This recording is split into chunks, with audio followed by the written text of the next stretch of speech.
नमस्ते। चाणक्य नीति दर्पण के स्वाध्याय क्रम में आपका पुनः स्वागत है।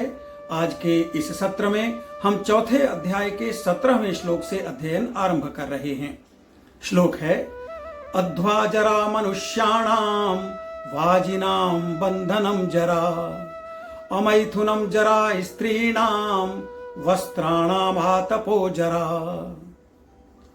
आचार्य चाणक्य उस ऋषि परंपरा के विद्वान हैं जो प्रत्यक्ष स्थित वस्तुओं में जो एक अर्थ हमें दिखाई देता है उसके पार भी जाकर वे अनेक अर्थों को हमारे सामने उद्घाटित कर देते हैं। इस श्लोक के माध्यम से वे जरा, जिसे सामान्य रूप में बुढ़ापा कहा जाता है, उसके अनेक पक्षों को हमारे सामने रख रहे हैं। सबसे पहले हम ये जानें कि जरा है कैसी अवस्था। जरा यानी वृद्धावस्था के दो आयाम हैं। एक मैच्योरिटी यानी परिपक्वता, जिसमें व्यक्ति जीवन भर के ज्ञान, अनुभव और कौशल के माध्यम से जीवन को जीने की कला भी सीख जाता है। जीवन के जो बंधन हैं, माया, मोह इत्यादि, इन सब के पार जाकर वह अपने लक्ष्य पर ध्यान केंद्रित कर सकता है। बहुत सारे धोखे, बहुत सारे बंधन उसके लिए नगण्य हो जाते हैं। लेकिन दूसरी ओर यह अवस्था कमजोरी की है। कुछ स्मृति भी विलोपनशील हो जाती है, कुछ सामर्थ्य भी कम हो जाता है और कभी कभी उत्साह और महत्वाकांक्षा भी नहीं रहती। तो इस दृष्टि से जरा यानी वृद्धावस्था के दो पक्ष हैं।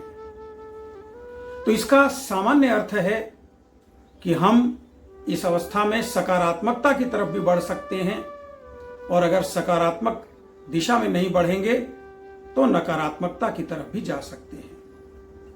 श्लोक की ओर लौटते हैं। वे कहते हैं अध्वा जरा मनुष्याणाम। अध्व का सामान्य अर्थ होता है रास्ता तय करना, मार्ग पर चलना, यात्रा करना। आचार्य कहते हैं कि जो बहुत यात्रा करते हैं वे जल्दी वृद्ध हो जाते हैं। अब जरूरी नहीं कि यह यात्रा पदयात्रा हो। जीवन में जो विश्राम न करके बहुत काम करते हैं, परिश्रमशील रहते हैं, महत्वाकांक्षाओं के पीछे दौड़ते रहते हैं और अपने जीवन में कहीं शांति और संतोष नहीं लाते, वे जल्दी ही वृद्ध हो जाते हैं। अब ये वृद्धावस्था शारीरिक भी हो सकती है, मानसिक भी हो सकती है, सकारात्मक भी हो सकती है, नकारात्मक भी हो सकती है। प्रश्न इस बात का है कि मनुष्य ने किस दिशा में प्रगति की है। यदि संसार के विषयों को पाने के लिए सारा परिश्रम किया है तो अंत में व्यक्ति को हारना ही है, क्योंकि संसार के जो भी विषय हैं, काम, क्रोध, मद, मोह, लोभ, मात्सर्य, रूप, रस, गंध, स्पर्श, शब्द, वो सब इंद्रियों को थकाने वाले हैं, मन को भी थकाने वाले हैं, और बुद्धि भी आखिर उनमें बहुत आगे जाकर भी क्या प्राप्त कर सकती है। लेकिन यदि व्यक्ति मध्यम मार्ग अपनाता है, जीवन के आरंभ में और गृहस्थावस्था में जो संसार के सब प्रकार के सुख और आमोद प्रमोद का सेवन करता है, लेकिन धीरे धीरे मैच्योरिटी की तरफ आते आते परिपक्व होकर वह सांसारिक विषयों के पार अध्यात्म की साधना भी करता है, तो वह सकारात्मक दिशा में भी जा सकता है। दूसरा चरण है वाजिनाम बंधनम जरा। जो अच्छी नस्ल के घोड़े होते हैं, अगर उनको बांध कर रखा जाए, एक जगह पर स्थिर कर दिया जाए, तो उनमें दौड़ने, भागने और उनकी जो अश्व शक्ति होती है उसका प्रयोग करने की क्षमता समाप्त हो जाती है। वे जल्दी ही थकने लगते हैं और वे लंबी रेस नहीं दौड़ सकते, उनमें बुढ़ापा आ जाता है। अमैथुनम जरा स्त्रीणाम। मैथुन का सामान्य अर्थ संभोग होता है, स्त्री और पुरुष का मिलन होता है। लेकिन सामान्य रूप में यदि परिवार में स्त्री और पुरुष में परस्पर प्रेम न रहे, स्नेह न रहे, एक दूसरे को सहारा देने की व्यवस्था न हो, तो वे दोनों ही जल्दी बुढ़ा जाते हैं, उनके जीवन से उत्साह समाप्त हो जाता है। अंतिम चरण इस श्लोक का वस्त्राणाम आतपो जरा। जो वस्त्र हैं, अगर उनको धूप में ज्यादा रखा जाए तो धूप उनके तंतुओं को कमजोर कर देती है और वे वस्त्र क्षीण हो जाते हैं, वृद्ध हो जाते हैं, जल्दी ही पुराने, और जल्दी ही उनका रंग भी समाप्त हो जाता है, शक्ति भी नहीं रहती। तो इस श्लोक के माध्यम से आचार्य चाणक्य ने बहुत तरह के जरा, जिसको कहीं परिपक्वता कह सकते हैं और कहीं दुर्बलता भी कह सकते हैं, उनकी ओर हमारा ध्यान आकृष्ट किया है। 18वां श्लोक है, कह कालः कानि मित्राणि को देशः कौ व्ययागमौ कश्चाहं काच मे शक्ति इति चिन्त्यं मुहुर्मुहुः। इति मुहुर्मुहुः चिन्त्यम। ऐसा या इन विषयों के बारे में हमें मुहुर्मुहुः यानी बार बार सोचना चाहिए। जब भी हम जागृत हों, अपने में हों, कहीं खोए हुए ना हों, तो हमें यह विचार करना चाहिए कि कह कालः, ये कौन सा समय है, अर्थात क्या करने का समय है। क्या मेरे पढ़ने का समय है, क्या काम करने का समय है, सैर का समय है, भोजन का समय है, या किस प्रकार का समय है। तो जो व्यक्ति इस विषय को विचार कर काम करता है वह सफल होता है। कानि मित्राणि, जीवन में जो व्यक्ति मित्र और शत्रु का भेद नहीं कर पाता वह अपने जीवन में कभी सफल नहीं हो सकता। क्योंकि जो हमारे मित्र हैं उन पर हम आश्वस्त हो सकते हैं, उनका सहारा ले सकते हैं, उनके माध्यम से हम निश्चिंत जीवन जी सकते हैं। जबकि शत्रु लगातार हमारी अटेंशन कैच करता है, उस पर लगातार ध्यान देने की आवश्यकता होती है। वह क्या कर सकता है, कैसे नुकसान पहुंचा सकता है, इस सब पर हमें लगातार सक्रिय रूप से विचार करना होता है। तो जो व्यक्ति शत्रुओं के विषय में तो निश्चिंत रहेगा और मित्रों के विषय में सचेत रहेगा, उसके जीवन में सफलता आना तो दूर की बात है, कष्ट ही बार बार आते रहेंगे। ऐसा हो सकता है। को देशः, देश का अर्थ यहां है स्थान। मैं किस स्थान पर हूं, यहां किस प्रकार के लोग मेरे आसपास हैं, उनके बीच मुझे किस प्रकार का व्यवहार करना चाहिए, उनसे कैसी बातें करनी चाहिए, किन विषयों पर चर्चा करनी चाहिए, इन सब विषयों पर एक व्यक्ति को सदा विचार करते रहना चाहिए। और कौ व्ययागमौ, मैं क्या कमाता हूं और क्या मेरा खर्चा है। इस संसार में जो व्यक्ति आमदनी से अधिक खर्चा रखता है उसको आज या कल बड़े संकट में फंसना पड़ सकता है। तो हमें कहां से आमदनी होगी, कैसे होगी, कितनी होगी, और उस आमदनी को हम कहां खर्च करेंगे, कैसे खर्च करेंगे, उसमें से क्या बचाएंगे, इन सब विषयों पर एक गृहस्थ को, एक व्यावहारिक व्यक्ति को सोचना चाहिए। कश्चाहम काच में शक्ति ही, मैं कौन हूं। व्यक्ति अपने जीवन में बहुत से रूप धारण करता है। कहीं वह बेटा होता है, कहीं बेटी, कहीं भाई होता है, कहीं बहन, कहीं पिता हो जाता है, कहीं स्वामी हो जाता है, कहीं सेवक हो जाता है, कहीं पति हो जाता है, और इसी प्रकार स्त्री भी।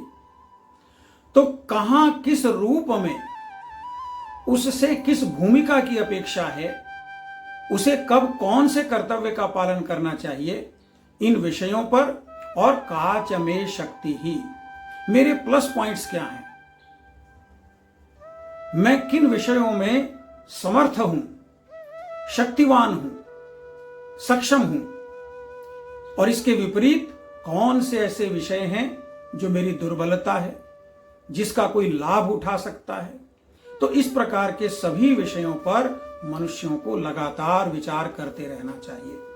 19वां श्लोक है, जनिता चोपनेता च यस्तु विद्यां प्रयच्छति अन्नदाता भयत्राता पंचैते पितरः स्मृताः। एते पंच, ये 5 लोग, पितर यानी अभिभावक, माता पिता के अतिरिक्त जो भी हमारे जीवन को पालन पोषण शिक्षण संरक्षण आदि से समृद्ध करते हैं, आगे बढ़ाते हैं, वे पितर कहलाते हैं, अभिभावक होते हैं। आचार्य चाणक्य इस विषय में कहते हैं जनिता, जिसने जन्म दिया यानी हमारे पिता।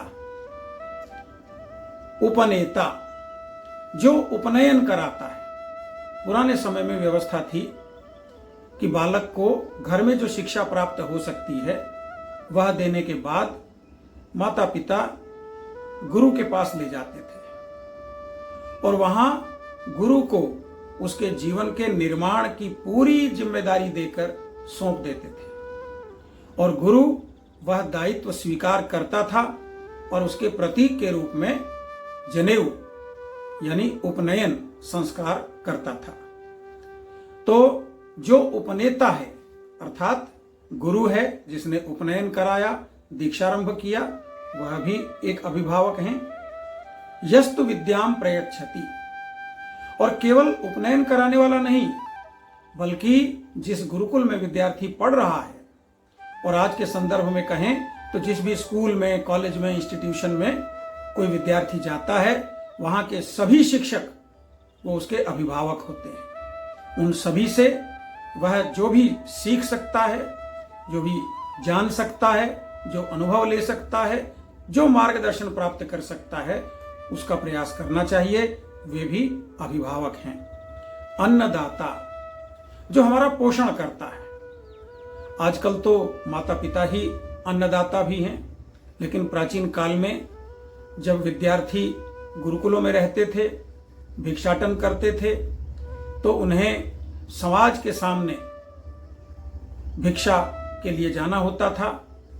तो जो भी उसको जीवन यापन की सामग्री उपलब्ध कराते थे यानी समाज के लोग, वे भी उसके अभिभावक होते थे। और अंत में 5वां भयत्राता। हम अपने जीवन में अनेक प्रकार के भय यानी डर का सामना करते हैं। कहीं हमें अपनी क्षमता पर विश्वास नहीं होता और कहीं हमें अज्ञात का भय सताता है। तो ऐसे में जो व्यक्ति सहारा देता है, आश्वासन देता है, हाथ पकड़ता है और आगे ले जाता है, वह भी अभिभावक होता है।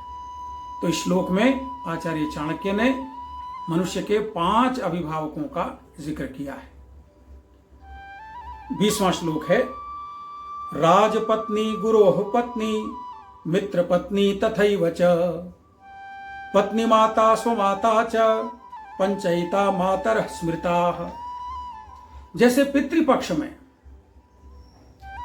पुरुष के रूप में 5 प्रकार के पितर यानी अभिभावक कहे गए हैं, उसी प्रकार स्त्री पक्ष में मां के रूप में भी 5 माताओं का वर्णन आचार्य चाणक्य ने किया है।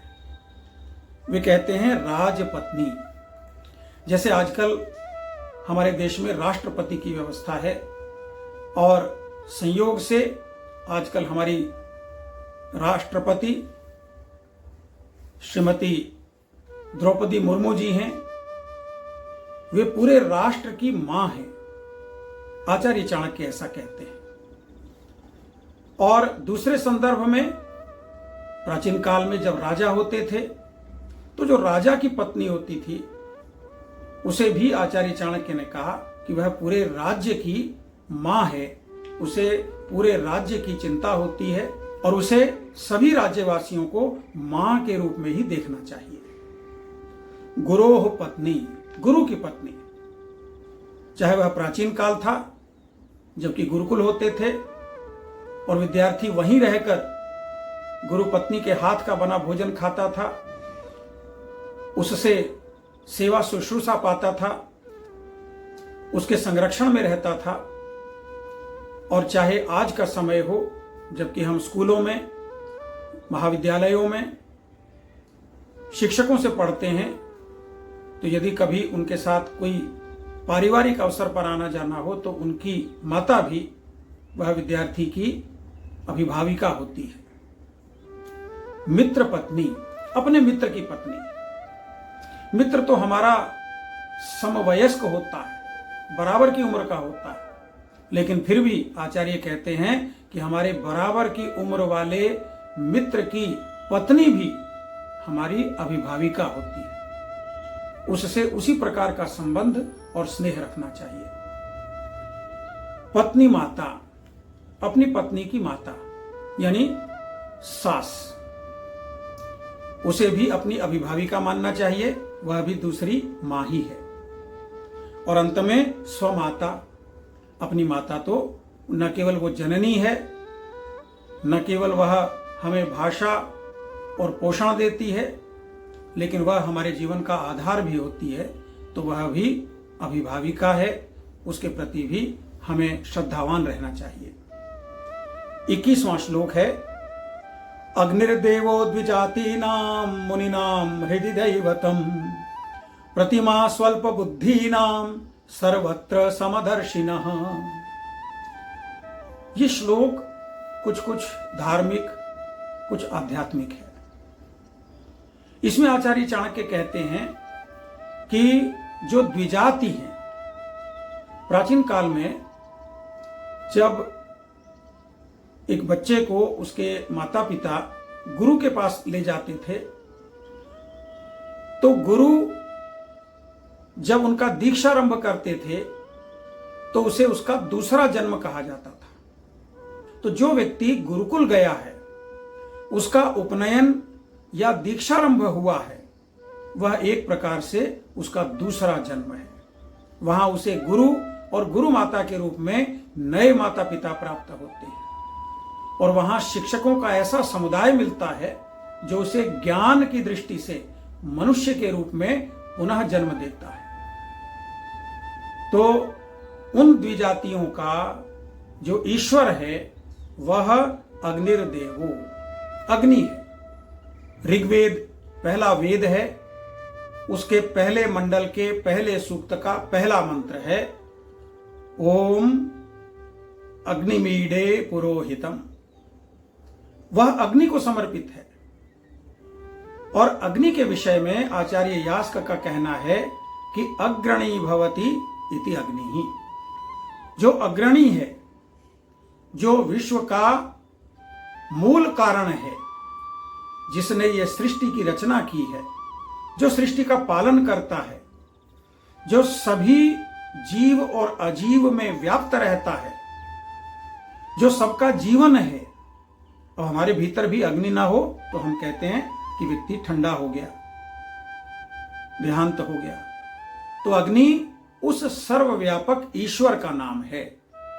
यहां आचार्य चाणक्य का कहना है कि अग्निर्देवो द्विजाति नाम, जो शिक्षित हैं, ज्ञान संपन्न हैं, उनके ईश्वर सर्वत्र व्यापक हैं, सर्वव्यापक, सर्वांतर्यामी।